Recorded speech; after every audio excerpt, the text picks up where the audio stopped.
ଏହି ବ୍ୟାଖ୍ୟାରେ ଆଜି ଆମେ ଏମିତି ଏକ ଆଶ୍ଚର୍ଯ୍ୟଜନକ ଏବଂ ନାଟକୀୟ ଐତିହାସିକ ଘଟଣା ଉପରେ ଆଲୋଚନା କରିବାକୁ ଯାଉଛୁ ଯାହା ଶୁଣିଲେ ଆଶ୍ଚର୍ଯ୍ୟ ଲାଗିବ। ଏହା କେବଳ କୌଣସି ପୁରୁଣା କାହାଣୀ ନୁହେଁ, ବରଂ ଏହା ହେଉଛି ମାନବ ଚେତନାର ଏକ ଅତି ଗଭୀର ଏବଂ ବାସ୍ତବିକ ଯାତ୍ରା। ଏହି ଯାତ୍ରା ଆଜି ଆମ ସମସ୍ତଙ୍କ ପାଇଁ ବହୁତ ଗୁରୁତ୍ୱପୂର୍ଣ୍ଣ। ଟିକେ ଭାବି ଦେଖିବା, ଶାରୀରିକ ପ୍ରେମ ପ୍ରତି ଥିବା ଅତ୍ୟଧିକ ପାଗଳପଣ କ'ଣ କେବେ ଚରମ ଆଧ୍ୟାତ୍ମିକ ଜାଗୃତି ଆଣିପାରିବ? ଦେଖିବାକୁ ଗଲେ ଏହି ପ୍ରଶ୍ନଟି ଟିକେ ଅଜବ ଲାଗିପାରେ, କିନ୍ତୁ ଏହା ଭିତରେ ବହୁତ ଗଭୀରତା ଲୁଚି ରହିଛି।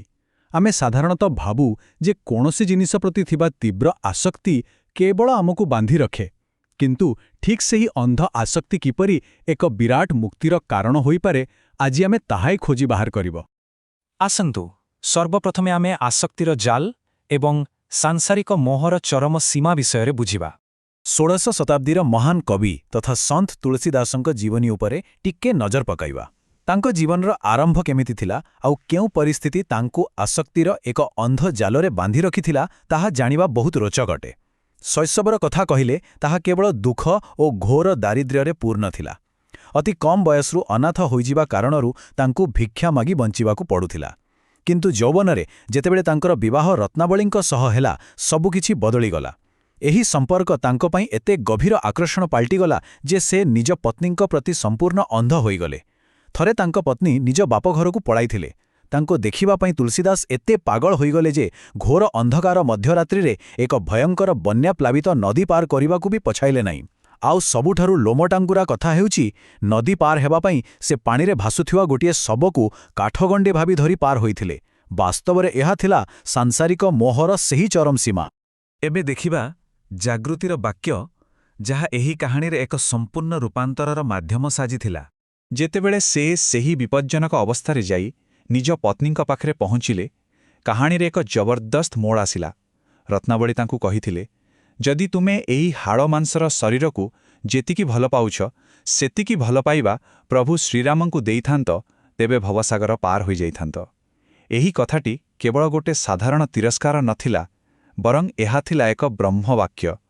ଏହି ଗୋଟିଏ ବାକ୍ୟ ତାଙ୍କ ଆତ୍ମାକୁ ଏମିତି ଏକ ବିଦ୍ୟୁତ୍ ଛଟକା ଦେଲା ଯେ ସେହି ଗୋଟିଏ ମୁହୂର୍ତ୍ତରେ ହିଁ ତାଙ୍କର ସମସ୍ତ ମୋହ ଭାଙ୍ଗିଗଲା ଆଉ ସେ ସମ୍ପୂର୍ଣ୍ଣ ରୂପେ ଜାଗ୍ରତ ହୋଇଗଲେ। ଏହି ଘଟଣା ଭିତରେ ଲୁଚି ରହିଥିବା ଗଭୀର ବିରୋଧାଭାସକୁ ଟିକେ ଧ୍ୟାନ ଦେଇ ବୁଝିବା। ଗୋଟିଏ ପଟେ ଅଛି ଶାରୀରିକ ଆସକ୍ତି, ଯାହା କେବଳ ଇନ୍ଦ୍ରିୟଗତ, ଅତି ସୀମିତ ଏବଂ ଶେଷରେ କେବଳ ଯନ୍ତ୍ରଣା ହିଁ ଦେଇଥାଏ। ଆଉ ଅନ୍ୟପଟେ ଅଛି ଦିବ୍ୟ ଭକ୍ତି, ଯାହା ଅସୀମ, ମୁକ୍ତିଦାୟକ ଏବଂ ସିଧାସଳଖ ଆତ୍ମାକୁ ଜାଗ୍ରତ କରେ। ରତ୍ନାବଳୀଙ୍କ ସେହି ଗୋଟିଏ ବାକ୍ୟ ତୁଳସୀଦାସଙ୍କ ଶକ୍ତିର ଦିଗକୁ ହଠାତ୍ ବଦଳାଇ ଦେଲା।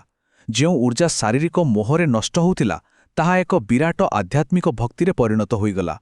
ଆସନ୍ତୁ ଆଲୋଚନା କରିବା ଏକ ସାଂସ୍କୃତିକ ନବଜାଗରଣ ବିଷୟରେ, ଯେଉଁଠି ଈଶ୍ୱରୀୟ ଚେତନା ସାଧାରଣ ଲୋକଙ୍କ ପାଇଁ ଉପଲବ୍ଧ ହେଲା। ତୁଳସୀଦାସଙ୍କ ଭିତରେ ଆସିଥିବା ଏହି ଆଭ୍ୟନ୍ତରୀଣ ଜାଗୃତି କେବଳ ତାଙ୍କ ନିଜ ପାଖରେ ସୀମିତ ହୋଇ ରହିଲା ନାହିଁ, ବରଂ ଏହା ଏକ କ୍ଷୟ ହେଉଥିବା ସମାଜରେ ଏକ ବିରାଟ ସାଂସ୍କୃତିକ ନବଜାଗରଣର କାରଣ ପାଲଟିଲା। ଭାବନ୍ତୁ, ସେହି ସମୟରେ ଧର୍ମଗ୍ରନ୍ଥଗୁଡ଼ିକ କେବଳ ସଂସ୍କୃତ ଭାଷାରେ ଥିଲା, ଯାହାକି ସାଧାରଣ ଲୋକଙ୍କ ବୁଝିବା ବାହାରେ ଥିଲା। ତେଣୁ ତୁଳସୀଦାସ ଏକ ବଡ଼ ପଦକ୍ଷେପ ନେଲେ। ସେ ସ୍ଥାନୀୟ ଲୋକଭାଷାରେ ଗ୍ରନ୍ଥ ରଚନା କରିବା ଆରମ୍ଭ କଲେ। ଏଥିପାଇଁ ତାଙ୍କୁ କାଶୀର ବଡ଼ ବଡ଼ ପଣ୍ଡିତମାନଙ୍କଠାରୁ ତୀବ୍ର ବିରୋଧର ସମ୍ମୁଖୀନ ହେବାକୁ ପଡ଼ିଲା। ତଥାପି ସେ ପଛକୁ ହଟିଲେ ନାହିଁ। ଈଶ୍ୱରୀୟ ବାର୍ତ୍ତାକୁ ସେ ପ୍ରତ୍ୟେକ ସାଧାରଣ ଘରେ ପହଞ୍ଚାଇଲେ ଏବଂ ଜନସାଧାରଣଙ୍କର ସାମୂହିକ ଆଧ୍ୟାତ୍ମିକ ଆତ୍ମବିଶ୍ୱାସକୁ ପୁନର୍ଜୀବିତ କଲେ। ଏଥିରୁ ସ୍ପଷ୍ଟ ଜଣାପଡ଼େ ଯେ ପ୍ରକୃତ ଆଭ୍ୟନ୍ତରୀଣ ପରିବର୍ତ୍ତନ ସର୍ବଦା ପୁରା ଦୁନିଆକୁ ବଦଳାଇବାର କ୍ଷମତା ରଖିଥାଏ। ଆଉ ଏହି ପରିବର୍ତ୍ତନର ଫଳସ୍ୱରୂପ ଆମେ ପାଇଲୁ ତାଙ୍କର କିଛି ଅମର ସୃଷ୍ଟି। ରାମଚରିତ ମାନସ, ବିନୟ ପତ୍ରିକା, କବିତାବଳୀ, ଗୀତାବଳୀ ଏବଂ ଦୋହାବଳୀ। ଏହି ଅଦ୍ଭୁତ ଗ୍ରନ୍ଥଗୁଡ଼ିକ ମାଧ୍ୟମରେ ସେ ଦିବ୍ୟ ଚେତନାକୁ ସିଧାସଳଖ ଲୋକଙ୍କ ହୃଦୟରେ ସ୍ଥାପନ କରିପାରିଥିଲେ।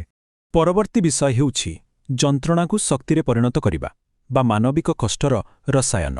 ଆଜିର ଦୁନିଆରେ ମଧ୍ୟ ଇତିହାସର ଏହି ଘଟଣାଟି ବହୁତ ମହତ୍ତ୍ୱ ରଖେ।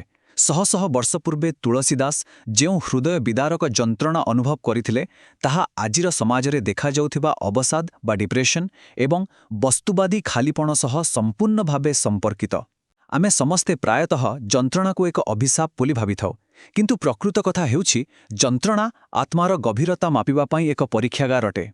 ଯେତେବେଳେ ଜୀବନରେ ତୀବ୍ର ଅପମାନ ମିଳେ କିମ୍ବା ସାମାଜିକ ସ୍ୱୀକୃତି ମିଳେ ନାହିଁ ସେତେବେଳେ ଆମକୁ ଭାଙ୍ଗି ପଡ଼ିବା ଉଚିତ ନୁହେଁ ବରଂ ସେହି ତୀବ୍ର ଯନ୍ତ୍ରଣାକୁ ଏକ ଇନ୍ଧନ ପରି ବ୍ୟବହାର କରି ନିଜର ଜାଗୃତି ଆଣିବା ଆବଶ୍ୟକ।